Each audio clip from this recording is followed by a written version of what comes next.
TWR Монгол байгууллагын найдвар доторх эмэгтэйчүүд хөтөлбөр танд хүрч байна. Бид бол Бурхны сайн мэдээ болон Есүс Христийн найдварыг түгээж буй найдвар доторх эмэгтэйчүүд.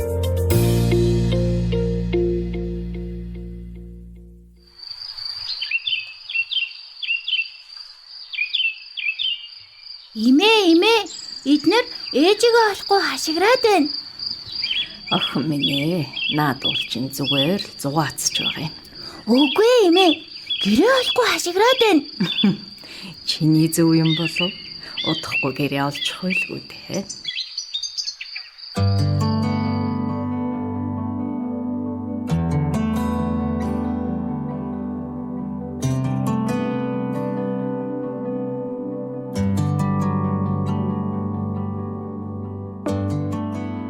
Хөөрхөн юм аа. Ийм бага насны хүүхдүүдэд ээж нь л их чухал байдаг да тий.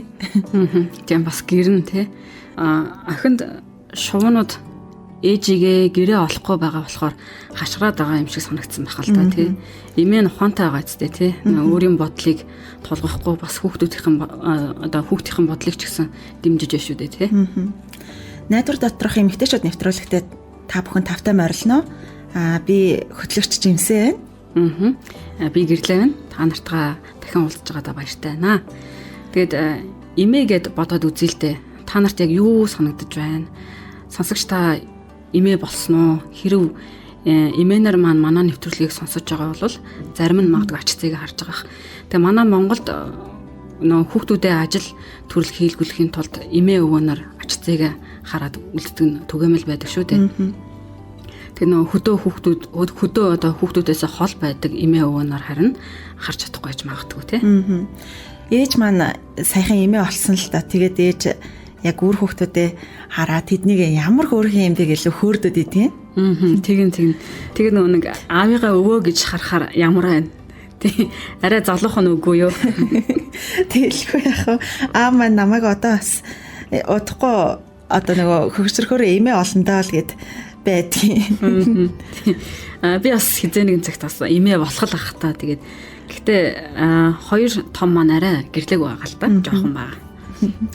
Өнөөдрийн нэвтрүүлгээр яг эмээ байх талаараа арай өөр санаануудыг хуваалцахаар бэлдсэн. Тэгээд бусад хүмүүс яг эмээ гэдэг хүнийг юу гэж харж хин гэж боддгийм болоо тий. Энэ талаар ярилцахаар шийдсэн юм л та. Тэгээд манай нэвтрүүлгийн зочин болох отгон цэцэг эгч маань эмээ олоод удаагүй байгаа. Тэгээд зэн хэдхэн хоногтой, харин том зэн 12 настай, бага зэн хэдхэн хоногтой, том зэн 12 настай. Тэгээд яг нөгөө 12 настай зэн эмээдээ зориулаад нэгэн шүлэг бичсэн байгаа юм. Тэрийг нь би эндээс уншиж өгье. Эмээ минь өдөржин гэртээ байдаг, элдв зүйл ойж шиддэг. Цэцэг ногоо тарих дуртай цэмцээлгэж тэдний арчилдаг. Гартаа ууртай нөгөө эмээ минь ганган зүйлс нэхэж өгдөг. Дээлж урлан дэлхийг зарчлна. Ном унших дуртай эмээ минь наддаа мэргэн багш болдог. Эмээ гэдэг сайхан ажлыг игнэшгүй сайн хийж гүйцэтгэдгээ гэж бичсэн байгаа юм.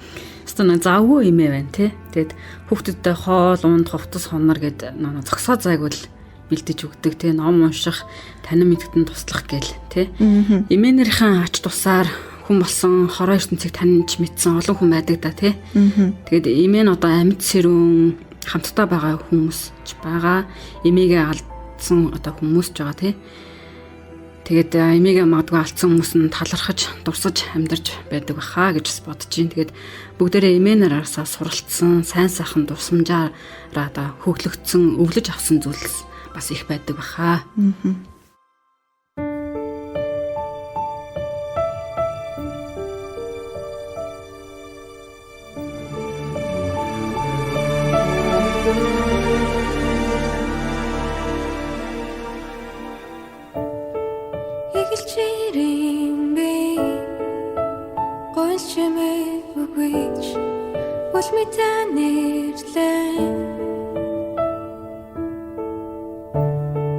Сэтгэлтэй зүрхээс үнцэнтэй зүйлийг танд өргөх юмсан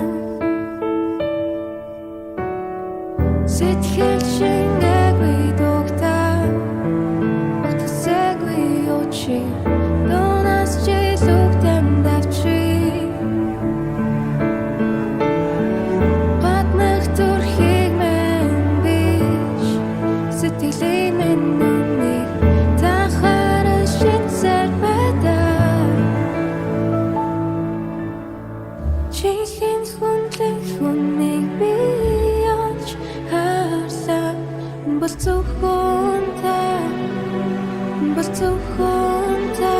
Jesus, 우리 곳살 гарсан намайг уучлаач. Бас зөвхөн та Jesus.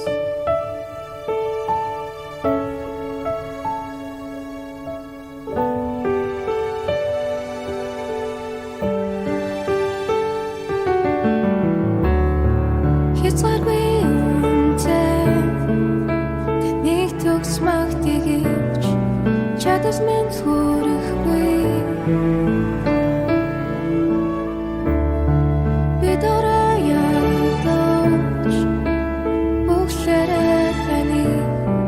Амсгас минь чухалтай сэтгэл шингээний дугтаа огтсэгүй очи донас чи зүгтэн дачи батнах төрхийг мэн биш сэтгэлийн мэн нүний тахаран шинсэр байдаг. Чихэн хүнзэх хүмийг би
олж харлаа.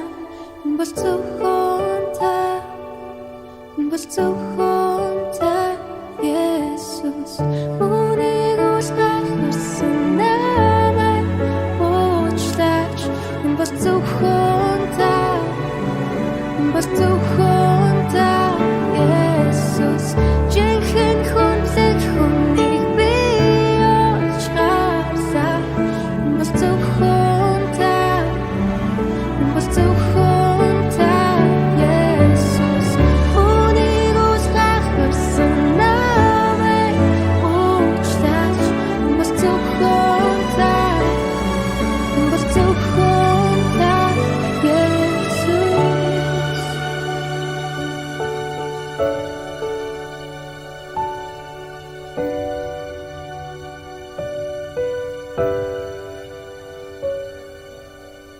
Дунаас чи лүгтэн давчи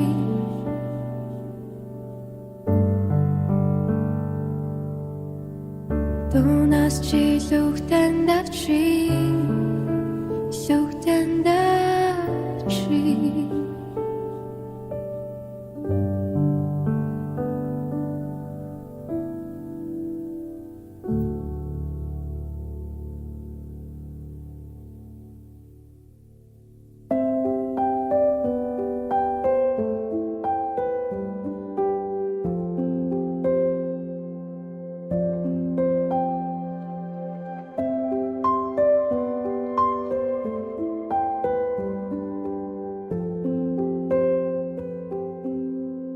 Найдвар доторх эмэгтэйчүүд нэвтрүүлгээрээ эмээ нарынхаа тухай яг одоо бид нар дурсамжтай нэвтрүүлгийг ярилцаж байна.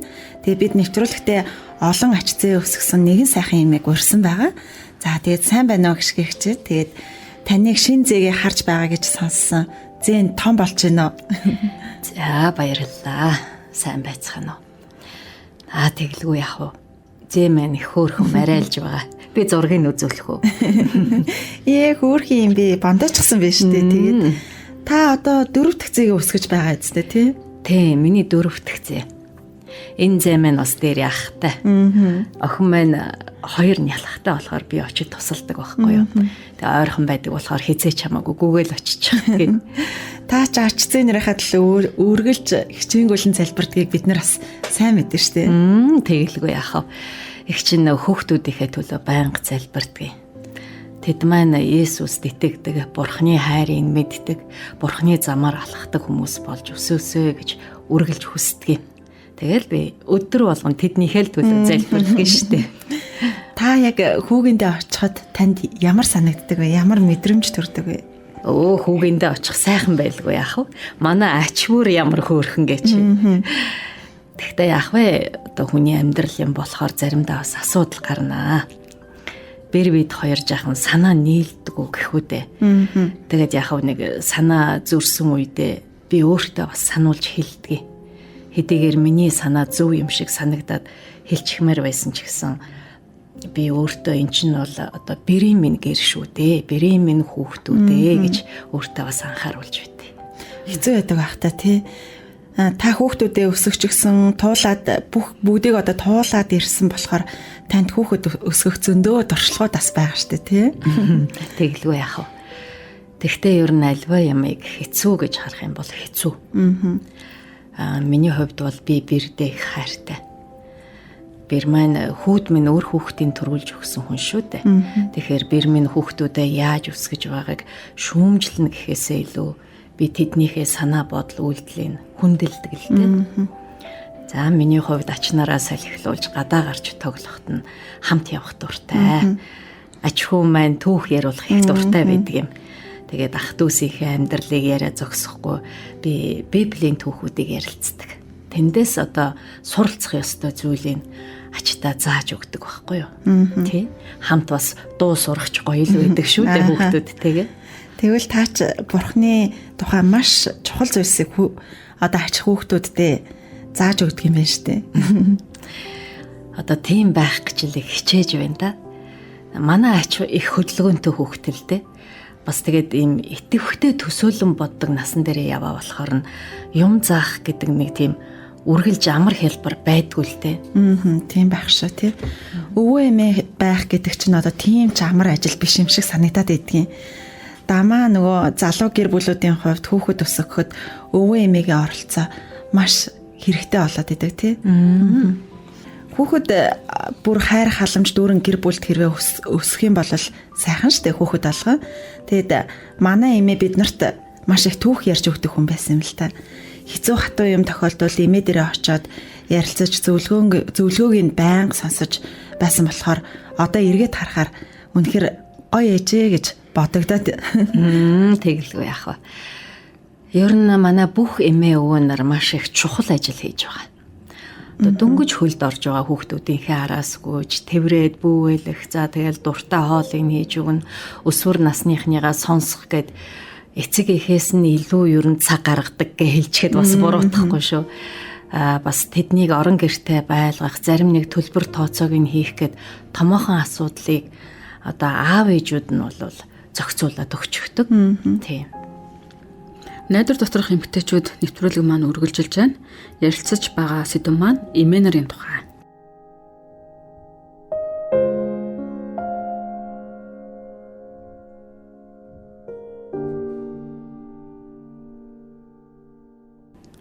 Нэг удаа би ач хүүтэйгээ залбирах тухай ярилцлаа л да.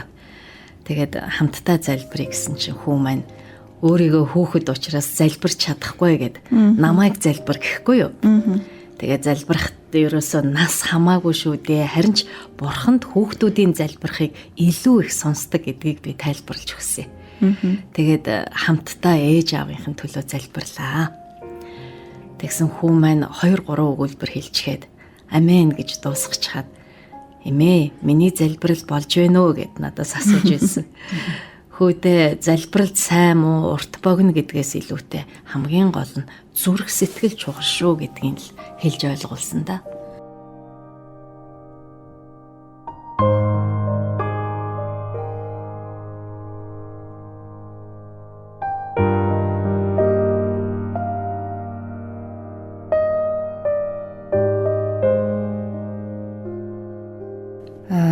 намайг өсөж том болоход хоёр эмээ маань одоо аль хэдийн харамсалтай нас барсан байсан л та. Эмээтэй байх ямар байдгийг би сайн мэдэхгүй. Тэгсэн нэг өдөр би өөрөө эмээ боллоо. Тэгээд анхны ачаа төрөхөд эмээгийн ажлыг яаж хийхээ сайн мэддэггүй. Тэгээд олон ач зээтэй найзаасаа асуусан чинь ач зээдээ хайраал харуул бас тэднийг гэр бүлдээ онцгой нэгэн шүү гэдгийг мэдүүлж өгөл болно гэсэн. Тэгээд тухайн үед найз минь зүв байсан л да. Харин манай охиныг хадам ээж маань хардаг байсан. Эмээгээ нилээд хөвшин болсон хойно охин маань ингэж хэлж үлээ. Намайг алдсан ч алдаагаа засаж чадах хүн гэдэгт эмээ минь л итгэдэг байсан гэж. Тэгэхээр охин маань эмээтэйгээ ямар их ойр дотн байсныг би энэ үгнээс ойлгосон. Найдвар доторх эмэгтэйчүүд нэвтрүүлгээрээ өнөөдөр бид эмээнэр болоод хүүхдүүддээ асархад цагаа зарцуулдаг бусад өндөр настай эмэгтэйчүүдийн талаар ярилцаж байна. Та нагц эгч байна уу? Эсвэл хин нэгний хүүхдийг харж ханддаг байна уу? Хамаагүй. Та ач зээдээ нэг их цаг мата зарцуулдаггүй ч байж болно. Магадгүй надад заа сурах зүйл их байхгүй дээ гэж боддог байж ч болно. Эсвэл бүр хөгшин одоо намайг хэн сонсох вэ гэж бодож байж болно. Тэгээд гэсэн бидэнтэй хамт байгаарай. Тэгээд гიშгэгч маань бидэнд Бурхны үг болох Библиэс энэ онцгой ээж эмээгийн түүхийг хуваалцахаар бэлдсэн байна. Түүний түүхийг хамтдаа сонсцгоё.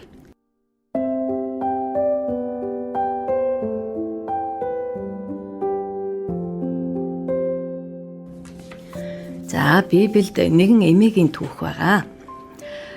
Тимот бол Бурханд хайртай, бүхий л амьдралаа Бурхны үгийг заах Есүсийг хүмүүст таниулахад зориулсан байдаг. За эмээгийн Лоис ээжийн Юник гэдэг байж.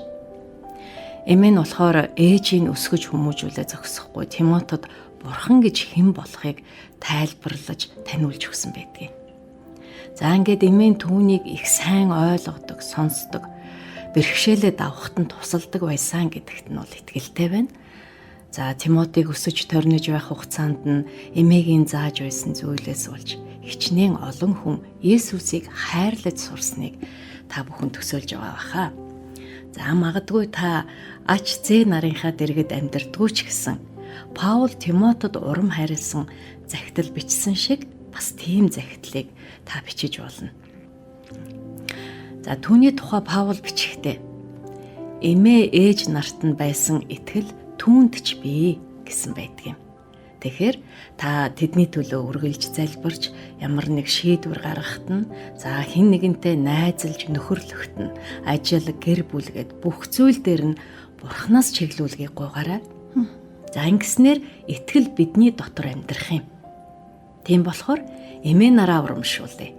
Бурхан эмээ нарын үнэнч залбирлыг сонсдгоо. За ингээд хамтдаа залбирцгаая. Бурхан минь ээ, бидэнд үр хөөхд ач зээ нарыг өгсөнд баярлалаа. Тэднийхээ итгэл танд дуулууртай байхын төлөө бас бид хүүхдүүддээ сайн заахын төлөө залбирч байна. Амен. Амен. Бидэнтэй хамт байгаа сонсогч эмэгтэйчүүддээ баярлалаа. Тэгэд сонсогч найзуудын маань нэг болох найзынхаа цагийг та нартай бас уншиж өгье. Эмээ маань миний хамгийн хайртай хүн байсан. Эмээ шиг маань надаар бахархдаг, урам зориг өгдөг хүн байгаагүй. Эмээгээ маш их санаж байна. Би тархины саажилттай төрсөн болохоор өөрөө яавч гүйж өсөрч чадахгүй. Харин эмээ маань намайг хайрлаж, үн цэнтэй хүн гэдгийг маань мэдрүүлсэн. Зүгээр л надтай ярьж, намайг сонсож, надтай инээдэг. Эмээгийнхэн дуу хоолойг одоо ч санаж байна. Хэдийгээр эмээ маань нас барсан ч надад мөнх хүлдэх сайхан дурсамжийг үлдээсэн. Эмээдээ хайртай шүү гэсэн байна. Найзад маань үнэхээр сайхан эмээ байсан гэж би бодож байна. Тэгээд танд ч бас ийм сайхан дурсамжууд байгаа баха. Тэгээд хэрв та өөрөө эмээ болох гэж байгаа бол ач зээ нартаа хийхийг хүсэж байгаа зүйл байгууллагаас хамт хийгээрэй. Харин амьдрал алаг ирээн болохоор бидний дунд эмээ болох боломжгүй нэгэн бас байж магадгүй. Гэсэн та хүүхдүүдтэй амьдралд нь ямар ч нэгэн хэлбэрээр одоо нөлөөлөх боломжтой шүү гэж хэлмээр байна. Манай нэвтрүүлгийг сонсдог бас 84 настай нэгэн буура байгаа. тэр эмээ маань залуу ээжүүдэд бас тусалдаг. Тэгээд нэвтрүүлгийн хамт сонсдог найз эмэгтэйчүүд бас дунд нь залуу эмэгтэйчүүд ч гэсэн байдаг гэсэн. Тэгээд тэр эмээгийн маань. Тэгээ буурай маань бидний төлөө энэ нэвтрүүлгийн төлөө бас залуу ээжүүдийн төлөө тогтмол давсралтгүй залбирдаг тухай бас бидэнд бичсэн байна лээ. Эмээнэрийн тухай өнөөдөр нэвтрүүлэг та нарт маань бас нэг санаа болсон гэж найдаж байна. Тэгэд бурхан таныг ивэх болтугай. Та ямар ч ажил хийдэг байсан эргэн тойрныхон хүмүүсийг урамшуулан зоригжуулаарай гэж бас хүсэж байна. Бас бидэнтэй холбогдоорой. Өнөөдрийн нэвтрүүлэг энэ хүрээд өндөрлөж байна. Тэгээд баяртай сонсогч та бүхнийг бас бурхан ивэх болтугай. Баярлалаа. За баярлалаа.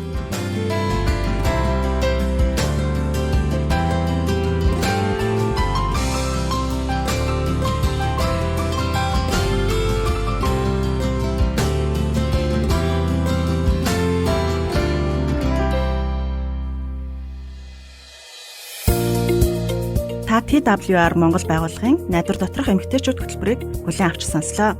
Та бидэнтэй холбогдохыг хүсвэл TWR Women of Hope Mongolia Instagram болон Facebook пэйж хуудасаар мөн 907 0751 дугаараар холбогдоорой. Нэвтрүүлэгтэй холбоотой таны санал сэтгэлийг бид хүлээн авахдаа баяртай байх болно.